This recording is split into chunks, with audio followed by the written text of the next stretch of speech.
My name is Maya Sterling.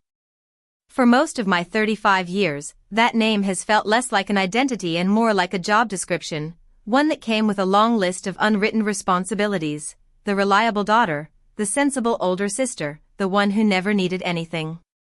I am an architect, a profession that requires precision, foresight, and an intimate understanding of how foundations support the structures built upon them.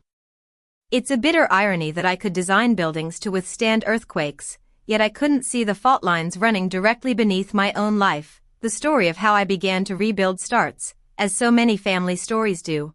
On Christmas morning, I sit on the edge of a plush, cream-colored armchair in my parents' Oakhaven, Connecticut living room, a space so perfectly curated it feels more like a magazine spread than a home. The air is thick with the scent of expensive Fraser fir and my mother's simmering potpourri. Outside, a gentle snow blankets the manicured lawns of our neighborhood, muffling the world in a pristine, deceptive silence. My sister, Chloe, holds a Tiffany blue envelope to her chest, her eyes wide with a practiced, camera-ready awe. At 33, she still possesses the effortless radiance of a teenager, a glow my parents have spent a lifetime polishing. "Oh, you guys," she breathes, her voice trembling with emotion. "You shouldn't have." "Nonsense," my father, Richard, says, his voice booming with the kind of pride usually reserved for major acquisitions. "A business needs capital. You can't launch a premier brand consultancy on dreams alone." He beams at her, a man admiring his finest investment. My mother, Catherine, clasps her hands together, her smile a perfect mirror of his. Chloe tears the envelope with a flourish. Inside is a check. I can't see the number from here, but I know the conversations that led to it. $50,000. Seed money for her latest venture, a boutique marketing agency that, like her previous forays into jewelry design and art curation, has a glossy business plan and very little substance. "My own agency," she whispers, tears welling in her eyes. "It's a masterful performance." My own gift sits in my lap, wrapped in the same elegant silver paper. It's a small, heavy box. "Go on, Maya," my mother prompts, her attention already drifting back to Chloe. My fingers feel strangely clumsy as I undo the ribbon. Inside, nestled in tissue paper, is a small ceramic house, the kind you might find in a tourist shop. It's painted a cheerful but generic white, with a slot in the roof for coins. Taped to the bottom is a small, folded $5 bill. "It's for your future," Dad announces with a casual wave of his hand. "A little something to get you started on a down payment. You've always been so good at saving, not like some people." He winks at Chloe, who giggles and tucks the check safely into her designer handbag. The silence that follows is a physical thing, a pressure building in my ears. I stare at the ceramic house, its hollow windows like vacant eyes. For months, I'd been saving for their gifts, a first-edition book on architectural history for my father that I'd tracked down through an international dealer, the bespoke cashmere shawl my mother had admired in a Boston boutique, a weekend spa retreat for Chloe, because she was always so stressed. I'd been so excited to tell them about my promotion. Lead architect on the new North Shore development project, the biggest commission my firm had ever won. I'd earned it through years of 60-hour weeks, through sacrificing weekends and holidays, through being the responsible one they always claimed to admire. I had imagined their faces, the surprise turning to genuine pride. Maybe this year, I had thought on the 3-hour drive from Boston, it will be different. "Chloe needs this boost, you know," my mother says, finally filling the void. "The creative world is so competitive. It's all about image." Chloe glides over and perches on the arm of my chair, her perfume and cloying cloud of jasmine and entitlement. "Don't worry, May," she says, patting my shoulder with a condescending sweetness. "When I'm a famous consultant, I'll hire you to design my office. We'll even give you a family discount." The car that brought me here, a practical sedan I bought with my own signing bonus and paid off 2 years early, suddenly feels a million miles away. It's a reliable car, a car that has carried me through snowstorms and city traffic without complaint. It is a testament to my own hard work, my own independence, the very qualities my family praised while simultaneously punishing me for them. Can't seem to draw a full breath. The air in the room is too thin, too full of unspoken rules and ancient history. This isn't just about a check and a piggy bank. It's about a lifetime of moments just like this, 1,000 tiny cuts that have finally bled me dry. 35 years of being the bedrock, the sturdy, unseen foundation upon which my sister's glittering facade was built. My hands are shaking as I carefully place the ceramic house on the polished mahogany coffee table. The sound it makes is small and empty. "Excuse me," I murmur, my voice a stranger's. "I just need a minute." I walk, slowly and deliberately, up the grand, curving staircase. The wall alongside it is a gallery of family photos, a testament to a life I was adjacent to but never fully a part of. Chloe on a pony. Chloe at her ballet recital. Chloe in Paris. Chloe, Chloe, Chloe. My own school photos are tucked into the corners, small, smiling afterthoughts, and the guest bathroom. I lock the door and brace my hands against the cold marble sink. I look at my reflection, the tired eyes, the sensible haircut, the determined set of my jaw. I wait for the tears, for the hot rush of anger. But nothing comes. Instead, there is a profound and terrifying calm. It's the quiet that comes after a building collapses, when the dust settles and you can finally see the ruin for what it is. People speak of a broken heart as a metaphor. It is not. I can feel the physical reality of it, a dull, crushing weight in my sternum. It's not a dramatic shattering, but a slow, grinding erosion. This is what it feels like to be diminished, to be made so small you might disappear entirely. And in that moment, under the flattering glow of the vanity lights in my parents' perfect house, I realize I have a choice. I can stay and let myself fade to nothing, or I can leave and find out who I am when I am not defined by their expectations. The house is steeped in silence when I finally descend the stairs at 3:17 a.m. The snow has stopped, and the moonlight casts long, skeletal shadows across the living room. I've packed a single bag with the essentials, my laptop, a few changes of clothes, and the worn copy of The Little Prince my grandmother gave me. The expensive gifts I brought for them remain under the tree. They were never about the objects themselves, they were pleas for recognition, and I was done pleading. The gleaming granite of the kitchen island, next to the state-of-the-art coffee machine set to brew at 6 a.m., I place my key to the house. It makes a soft, final click against the stone. They have spent a lifetime choosing my sister. Now, I am choosing myself. The tires of my sedan crunch on the fresh snow as I pull out of the driveway. In my rearview mirror, the house looks like a Christmas card, warm and inviting. A perfect picture of a perfect family. I turn the car toward the highway and don't look back. The dashboard clock glows 3:42 a.m. on Christmas Day. The radio is playing a soft instrumental version of Silent Night. I turn it off. The silence that fills the car is my own. It is vast and terrifying, but for the first time in my life, it feels like freedom. The miles dissolve behind me, each one a thread cut from the tapestry of my old life. The pristine suburbs of Oakhaven give way to the gritty, slush-covered highways of the I-95 corridor. My car's heater hums a steady, comforting tune, a reliable companion in the pre-dawn chill. This car, with its 150,000 miles and slightly dented fender, has seen me through promotions and heartbreaks, through late nights at the architecture studio and early morning site visits. It has never asked for anything but gas and the occasional oil change. Unlike the $50,000 check sitting in my sister's purse, my car represented an investment I had made in myself. Around 7 a.m., my phone, resting silently in the passenger seat, buzzes to life. My mother's face illuminates the screen. I let it ring, my heart a frantic drum against my ribs. A moment later, a text appears.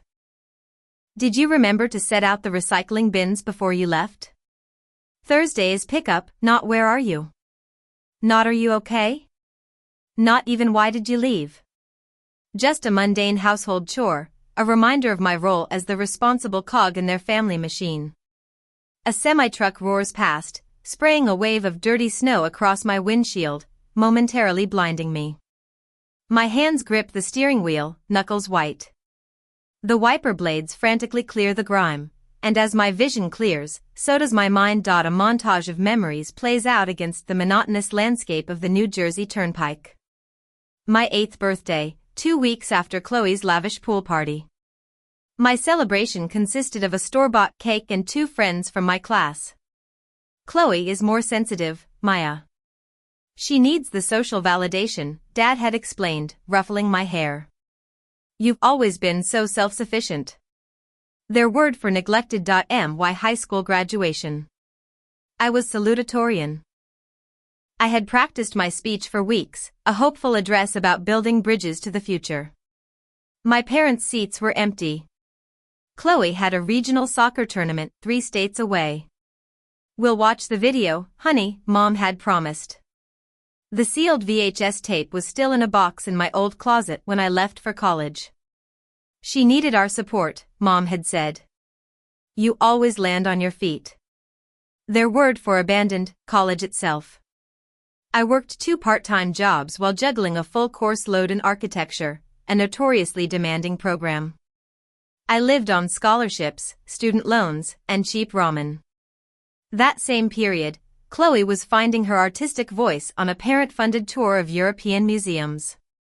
She needs to experience the world to find her passion, Dad had insisted during a rare phone call. You've always been so focused. Their word for undeserving. Self-sufficient. Landing on my feet. Focused. For years, I had worn their descriptions like badges of honor. Now, I saw them for what they were, justifications. Excuses to give one daughter the world and the other the responsibility of navigating it alone. My phone buzzes again. My father. I ignore it. Then again. Chloe. I finally silence the device, the weight of their sudden, manufactured concern too heavy to bear. As the sun rises, casting a pale, watercolor light over the horizon, the exhaustion hits me. Tears I hadn't been able to cry in their perfect house now blur the taillights ahead into shimmering red streaks. I pull off at a rest stop, the car idling in a near-empty lot. I press my forehead against the cold steering wheel and finally allow myself to feel the full, ragged scope of my grief. It wasn't just the favoritism. It was the system that perpetuated it. My father, controlling the family's finances, bestowing or withholding resources as a tool of power. My mother, the master of emotional manipulation, making me feel guilty for wanting what was so freely given to my sister. They were a perfect, self-sustaining ecosystem of neglect. My phone rings one more time. I glance at the screen, expecting another family summons. But it's Zoe. My college roommate, my steadfast friend, the one person who had witnessed the disparity firsthand over holiday breaks and care packages, Maya. Her voice is warm, steady, and cuts through the fog in my head. I had a weird feeling. Where are you? Somewhere in Delaware, I manage, my own voice sounding thin and reedy. I'm heading south. South to where? The question hangs in the air. I have no plan, no destination. I was just running. I don't know, I whisper. There's a pause on the line, filled not with judgment but with thought.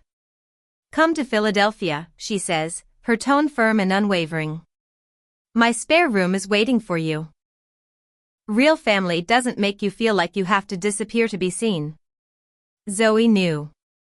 She'd seen the packages I'd received at school filled with sensible socks and toothpaste, while Chloe's Instagram feed showed off new designer bags from a shopping trip in Milan.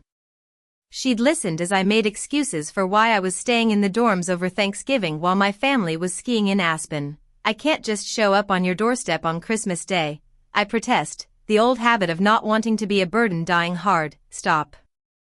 The single word is gentle but absolute. You have spent your entire life making things easier for everyone else. Let someone make things easy for you, just this once. The dam inside me breaks. Her simple offer of help, of unconditional support, is so foreign it feels like a language I'm hearing for the first time. Okay, I say, the word a shaky exhalation of surrender and relief, okay. Text me your ETA. Drive safe. I'll put the kettle on. The call ends. I put the car in drive and merge back onto the highway. For the first time since leaving Oakhaven, a tiny, fragile flicker of hope ignites in my chest. I cross the Delaware Memorial Bridge as the morning sun fully crests the horizon, glinting off the water below. The Welcome to Pennsylvania sign feels less like a geographic marker and more like a promise. In the pocket of my coat, my fingers find the ceramic house I'd unthinkingly shoved there before leaving. A hollow, cheap thing, meant to represent a home I'd never truly had. I look at the road ahead, stretching toward a city of brotherly love, and wonder if, just maybe, I was finally on my way to building a real 1.3 weeks later. The January light in Philadelphia is thin and crystalline, a world away from the gilded warmth of my parents' home. I'm living in Zoe's spare room, a cozy haven painted the color of a robin's egg. My phone buzzes on the nightstand. My father. It's the 5th time he's called this morning. I silence it, another unread message joining the digital graveyard I've been curating. The first week, their texts were bewildered. The second, laced with a cloying, unfamiliar concern. Now, in week 3, the gloves are off. The manipulation has begun. I listen to the latest voicemail out of a morbid sense of duty to my own healing. Maya Catherine Sterling, my father's voice thunders, the use of my full name a prelude to a lecture. Your mother's blood pressure is through the roof because of the stress you're causing. Is this what you wanted? To make your mother ill with this selfish little stunt? I delete it, my hand trembling slightly. The next is from my mother. Honey, please come home.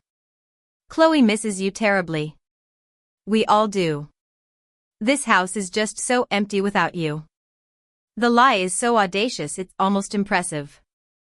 The house has been empty of me for my entire life. They just never noticed before. On my laptop is an email I've drafted and redrafted a dozen times. Dear Mr. Harris, I am writing to formally request a transfer to the Philadelphia branch of our firm. Due to unforeseen personal circumstances, I am relocating effective immediately. My work on the North Shore Development Project can be managed remotely until a local team can be fully briefed. My finger hovers over the send button. This is the real leap. Leaving home was an act of desperation. This is an act of creation. I click send. A reply arrives in under an hour. Maya, we'd be thrilled to have you. The Philly office can use your expertise. Consider it done. Just like that. My professional worth, something I had earned and built myself, was my true safety net. You did it, didn't you? Zoe stands in the doorway, a steaming mug in each hand. She reads my face like a blueprint. The transfer? I nod, a slow, disbelieving smile spreading across my face. I start in 2 weeks.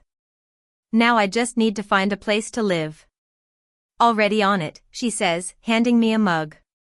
My friend from the museum board, Anna, her partner manages properties in Queen Village. Beautiful historic buildings. Walkable to your new office. She's holding a 1-bedroom for you to see tomorrow. Zoe, you don't have to. I know, she cuts me off gently, sitting on the edge of the bed. I want to. This is what friends do. We show up. She pauses, then slides a business card onto my laptop. I also made you an appointment.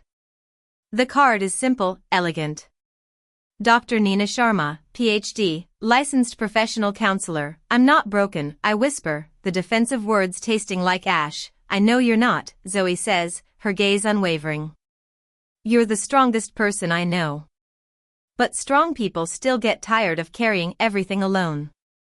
Just go once. See what it feels like to put some of it down. The therapist's office, 2 days later, smells of old books and chamomile tea. Dr. Sharma is a woman with kind eyes and a cascade of silver-streaked dark hair. She doesn't prod or pry. She simply creates a space and waits for me to fill it. They called it being self-sufficient, I finally say, the words feeling rusty from disuse. I think it was just easier for them that way. And how did that make you feel? She asks, her voice a soft anchor. I look down at my hands, at the faint calluses on my fingertips from years of drafting and model building. Like a well-designed piece of infrastructure, I answer, the analogy coming unbidden. Necessary, reliable, and completely taken for granted. The apartment Anna shows me is a third-floor walk-up in a brick row house. It's small, with tilted floors and a radiator that hisses a gentle rhythm. But the tall, wavy glass windows face south, and the afternoon sun pours in, illuminating a million dancing dust motes. It feels like a space that can hold light. It feels like mine. I sign the lease that day. My first purchases are an air mattress, a drafting table, and a single, perfect orchid. The emptiness doesn't feel like lack, it feels like potential. On a whim one Saturday, I follow the sound of music into a community arts center near my apartment. A sign points to a pottery studio in the basement. I sign up for a beginner's class, drawn by some primal urge to make something with my hands, something that isn't precise or calculated. The instructor, a woman with clay smudged on her cheek and a peaceful smile, guides my hands on the wheel. "Don't fight the clay," she murmurs. "Feel where it wants to go. It has its own integrity." My first attempt is a lopsided, wobbly bowl. It's a disaster. It's objectively ugly.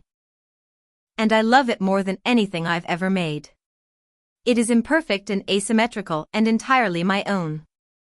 I carry it home like a holy relic. The first video call from my family comes a month after I left.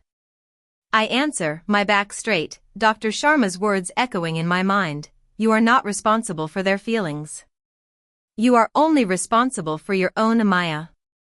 "Where are you?" my father demands, his face a thundercloud on the screen. "Your mother has been beside herself." Behind him, my mother dabs at her eyes, a familiar and theatrical gesture. "I'm in Philadelphia," I say calmly. "I've transferred with my firm." Without even consulting us, my mother interjects, her voice laced with wounded disbelief. "How could you be so thoughtless?" The old, familiar guilt begins its insidious crawl up my spine. Apologize. Smooth things over. Make them feel better. But then I glance at the lopsided clay bowl sitting on my new windowsill, and a different instinct takes over. "I needed to make a choice for myself," I say, my voice steady. "A choice for yourself?" Dad scoffs. "What does that even mean? A family is a unit. You don't just abandon your responsibilities." Was it my responsibility to be invisible? I ask, the question surprising even me. Was it my responsibility to accept being valued less than my sister? Was I responsible for earning a love that should have been given freely? My mother's performance dissolves into genuine, shocked tears. "That's a cruel thing to say, Maya. We have always loved you both equally." "Then I guess we're done talking," I reply, and I end the call. My hand is shaking, but my heart is calm. I have drawn my first boundary. It is a shaky, imperfect line, but like my bowl, it is mine. The rumors start trickling in over the next few weeks, relayed through distant cousins and old family friends. Maya had some kind of breakdown. Maya ran off and joined a cult. Chloe posts a beautifully filtered photo of herself looking pensive, captioned, "Sending love and prayers to family members who are lost. May they find their way back to the light." My new colleagues in Philadelphia know nothing of this soap opera. They know Maya Sterling, the meticulous architect who can solve complex structural problems. They see my work, not my wounds.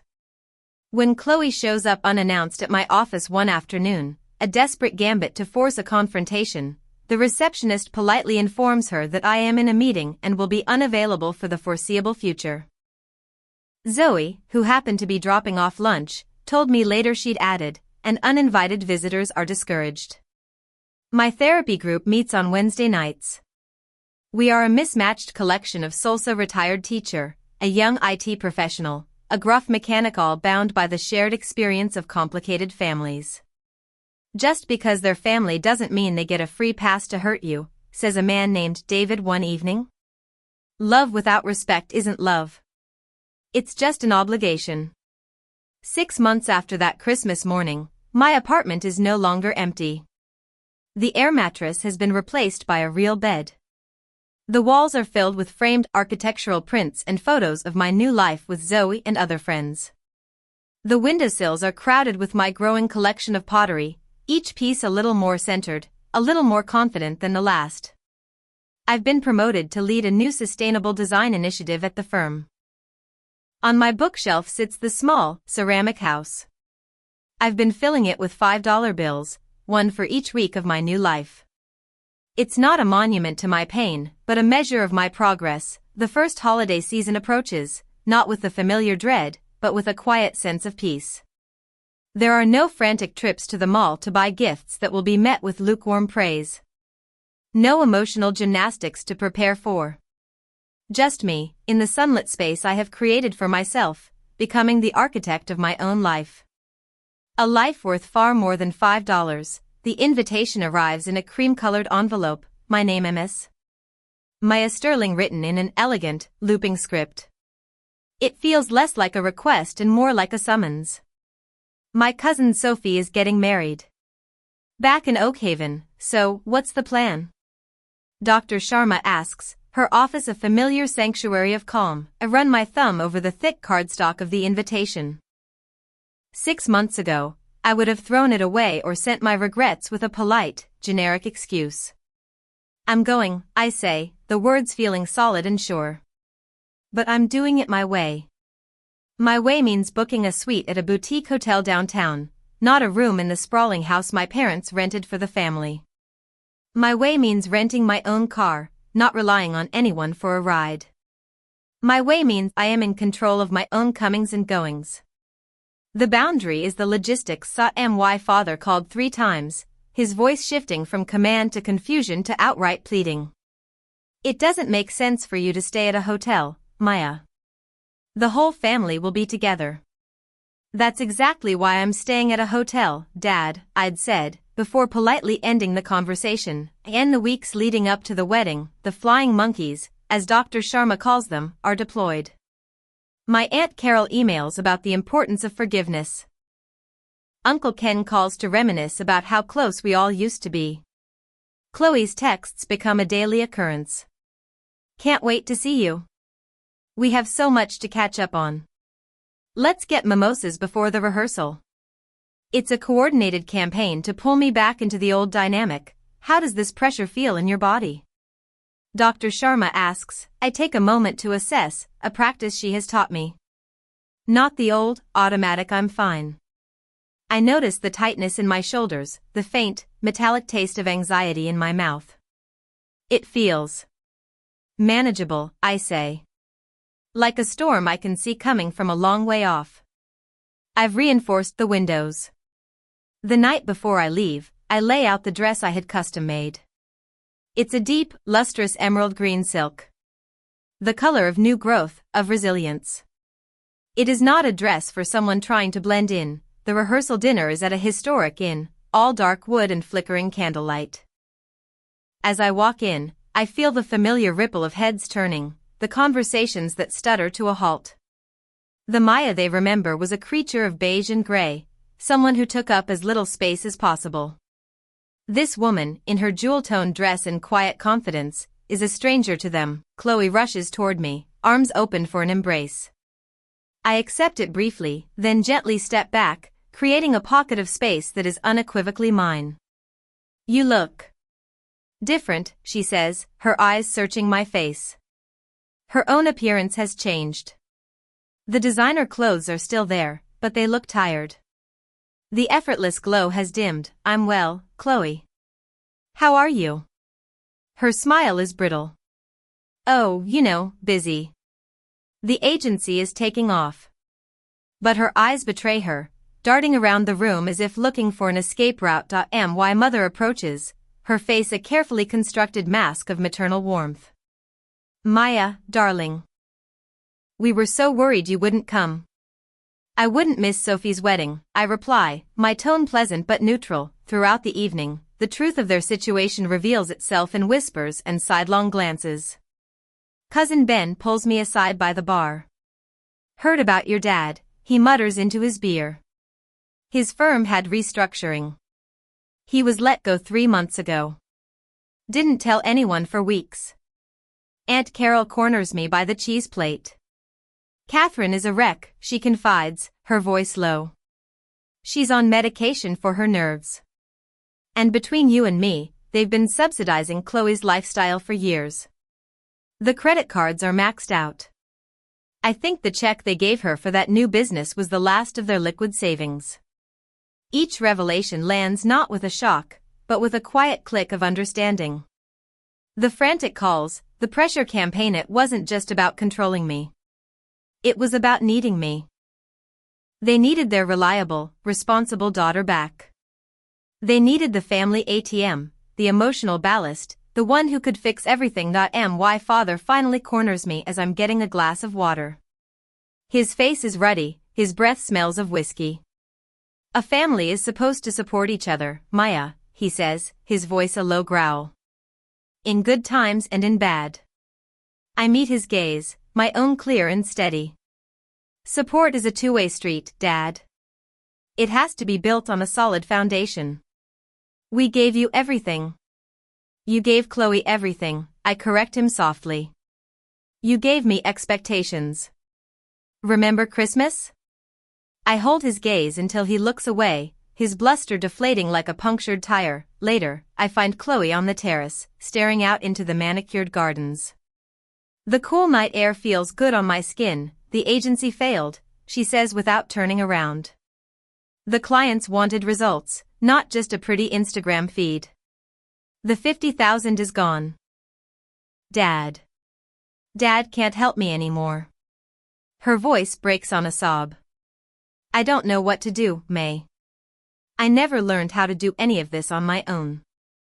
The old Maya would have swooped in.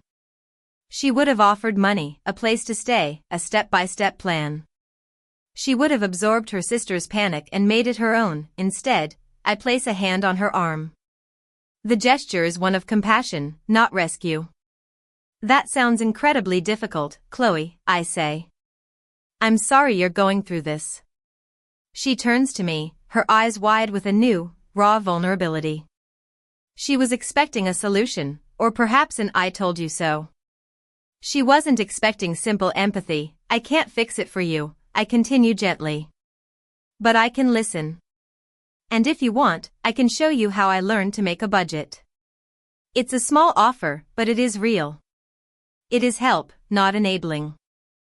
For the first time, I see a flicker of something new in my sister's eyes, not envy, not entitlement, but a sliver of respect. The wedding day dawns bright and clear. An hour before the ceremony, Aunt Carol finds me helping Sophie with her veil. Your parents and Chloe want to see you, she whispers. In the hotel library. They said it's a family emergency. The library is a stage, set for a final, desperate performance. My father pacing, my mother clutching a tissue, my sister standing by the window. Maya, thank God, my mother begins. We need to talk. The ceremony starts in an hour, I say, remaining by the door. Sit down, my father commands, pointing to a single armchair placed opposite the sofa where the three of them are now arrayed. An interrogation. I close the door, but I don't sit. I lean against a bookshelf. I'm listening. The story tumbles out, a litany of their woes presented as an indictment of my actions. Dad's job loss, Mom's anxiety, the impending sale of the house, all laid at my feet. This all started when you left 9 months ago. I would have been crushed by the weight of their accusations. Today, I feel a strange, calm detachment. I walk to the table in the center of the room and open my briefcase. I brought some things, I say, my voice even. I lay out a series of documents. First, 2 photo albums I spent weeks compiling. Page after page, a visual record of disparity, birthday parties, vacations, graduation gifts. This is absurd, my father sputters. Next, I lay out financial statements. My student loan debt, which I am still paying off. A copy of the wire transfer receipt for Chloe's semester abroad. You chose a practical career, Chloe protests weakly. It was different. My passion was no less valid than yours, I reply. It just wasn't deemed worthy of the same investment. The final item I place on the table is the small, ceramic house. It looks ridiculous next to the official documents. I remove the stopper and a cascade of $5 bills spills out across the polished wood. "This is what you told me I was worth," I say, my voice quiet but unshakable. "This is what you thought was a fair start." The truth is, my being self-sufficient was never a compliment. It was a convenience. It allowed you to pour all your resources, financial and emotional, into one child without feeling guilty about neglecting the other. A profound silence fills the room, broken only by my mother's soft, genuine sobs. My father looks older than I have ever seen him. Chloe stares at the scattered bills on the table as if seeing them for the first time. "I'm not here for an apology," I say, standing straight. "I'm here to tell you the terms of my engagement with this family from now on. We will go to family counseling. All of us. And you will respect my boundaries. If you can't agree to that, then I wish you all the best, but I cannot be a part of your lives." My father opens his mouth, a lifetime of bluster ready to erupt, but my mother places a hand on his arm. "We will," she says, her voice thick with tears. "We'll do it, Maya. Whatever it takes." I nod once. I gather my documents, but I leave the ceramic house and its contents on the table. "You can keep that," I say. As a reminder. I walk out of the library and into the sun-drenched hallway. Guests are beginning to take their seats for the ceremony. I see Zoe saving me a spot near the front. As I walk toward her, my back straight and my heart lighter than it has been in my entire life, I know the truth. The woman who fled into a snowstorm 9 months ago is gone. In her place is an architect who finally understands that the most important structure she will ever build is a life of her own, on a foundation of self-respect. 1 year later, on Christmas Day, the sun streams into my Philadelphia apartment, glinting off the mismatched pottery on my open shelves. The air smells of roasted garlic and rosemary. Zoe is laughing at something my new partner, Liam, has said. "My chosen family is here." A video call comes through from Chloe. Her face looks tired but clear. Behind her, I can see the modest living room of the small apartment she now shares with a roommate. She tells me Dad is 90 days sober and attending meetings, that Mom is volunteering at a food bank, finding purpose outside the walls of her perfect house. They are doing the work. The progress is slow, halting, but it is real. After we hang up, a text arrives from my mother. It's a photo of my old childhood dollhouse, meticulously restored. "Found this while we were packing," the message reads. "It was always yours." Attached is a scanned copy of a deed transfer. She has officially signed it over to me. Later that evening, Liam joins me on my small balcony. The city skyline glitters against the dark sky, a constellation of lights, some of which are in buildings I helped design. He wraps a blanket around my shoulders. "Happy?" he asks softly. I lean back against him, breathing in the cold, clean air. Through the window, I can see the little ceramic house sitting on my mantel. It's no longer a symbol of what I was denied, but a testament to what I had the courage to claim. "I am," I say, and for the first time, the words are completely, unshakably true. I'm home.